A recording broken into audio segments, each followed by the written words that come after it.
नमस्कार, SPT news में आपका स्वागत है। पेश है 29 अप्रैल गुरुवार दोपहर 3:15 बजे राजस्थान जोधपुर बीकानेर की बड़ी खबरें। प्रदेश में गहलोत सरकार की ओर से कोरोना की दूसरी लहर की रोकथाम के लिए लागू किए गए जन अनुशासन पखवाड़े के लागू होने के बावजूद कोरोना के मामले थमने का नाम नहीं ले रहे हैं, जिससे सरकार की चिंता और बढ़ गई है। शहरों के साथ साथ अब ग्रामीण क्षेत्रों में भी कोरोना के मरीजों की संख्या में इजाफा हो रहा है, जिसके बाद सरकार ने कुछ और कड़े कदम उठाने के संकेत दिए हैं। दिल्ली और हरियाणा में ऑक्सीजन बेड नहीं मिलने पर मरीज झुंझुनू आने लगे हैं। यहां निजी अस्पताल संचालक उनको भर्ती कर रहे हैं। बाहर से आने वाले मरीज ज्यादा दाम भी खर्च कर रहे हैं।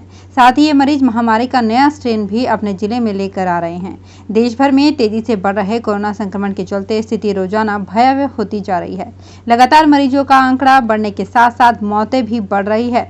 झुंझुनू जिले में भी लगातार कोरोना मरीजों का आंकड़ा बढ़ता जा रहा है और रोजाना 2 से 3 मौतें होने लगी हैं। उदयपुर के महाराणा भूपाल हॉस्पिटल में लिक्विड ऑक्सीजन प्लांट से सुपर स्पेशलिटी ब्लॉक तक डाली जा रही नई ऑक्सीजन लाइन 3 या 4 दिन में ही शुरू हो जाएगी। इसे लेकर काम तेजी से शुरू कर दिया गया है। लाइन डलने के साथ ही 600 सिलेंडर पूरी तरह से फ्री हो जाएंगे ताकि उनका अन्य जगह पर उपयोग किया जा सके। राजस्थान में कोरोना के बढ़ते कोहराम के बीच ऑक्सीजन के संकट ने मरीजों की मुश्किलें बढ़ा दी है। राजस्थान के हालात से केंद्र को रूबरू कराने के लिए दिल्ली गए चिकित्सा मंत्री doctor Raghu Sharma, doctor B D Kalla और शांति धारीवाल बुधवार देर शाम जयपुर लौटे। इस दौरान चिकित्सा मंत्री डॉक्टर रघु शर्मा ने बताया कि राजस्थान में दूसरे राज्यों की तुलना में हालात ठीक हैं, लेकिन जिस तरह से एक्टिव केस बढ़ रहे हैं, कभी भी विस्फोट की स्थिति पैदा हो सकती है। राजस्थान सरकार के कोविन सॉफ्टवेयर पर बुधवार शाम 4 बजे से 18+ की उम्र या फिर उससे अधिक वाले लोगों ने अपना रजिस्ट्रेशन शुरू कर दिया है। हालांकि सरकार ये साफ नहीं कर पाई है कि वैक्सीनेशन कब शुरू होगा। इस बारे में डॉक्टर भी कुछ नहीं बता पा रहे हैं। इस बीच युवाओं ने कोविड से बचने के लिए वैक्सीन को जरूरत बताया है। सभी का कहना है कि वैक्सीन जीवनदायिनी है। वैक्सीन से अगर 50% भी लाभ होता है तो इस लाभ को लेने में हर्ज क्या है। मुख्यमंत्री अशोक गहलोत और उनकी पत्नी के कोरोना पॉजिटिव होने पर राज्यपाल कलराज मिश्र एवं पूर्व सीएम वसुंधरा राजे ने चिंता जताई है। राज्यपाल ने एक संदेश में गहलोत व उनकी पत्नी के शीघ्र स्वस्थ होने की कामना की। राज्यपाल ने कहा कि गहलोत दृढ़ इच्छा शक्ति के प्रतिमान हैं। पूर्व सीएम वसुंधरा राजे ने ट्वीट कर गहलोत और उनकी पत्नी के पॉजिटिव पाए जाने पर चिंता जाहिर की। राजे ने दोनों के शीघ्र स्वस्थ होने की कामना की है। कोरोना संक्रमण के तेजी से होते प्रसार पर जोधपुर जिला प्रशासन व पुलिस विभाग द्वारा संयुक्त रूप से अधिकारियों को निर्देश दिए गए हैं कि वे जन अनुशासन पखवाड़े की 100% पालना सुनिश्चित करवाएं और इनका उल्लंघन करने वालों के विरुद्ध सख्त से सख्त कार्यवाही करें। पुलिस कमिश्नर जोश मोहन व जिला कलेक्टर इंद्रजीत सिंह ने इसको लेकर अधिकारियों की संयुक्त बैठक ली।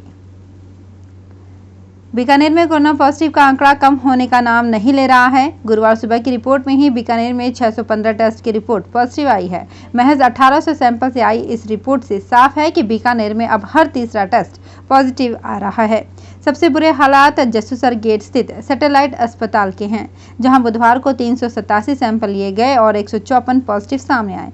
औसतन हर दूसरा टेस्ट यहां पॉजिटिव आ रहा है।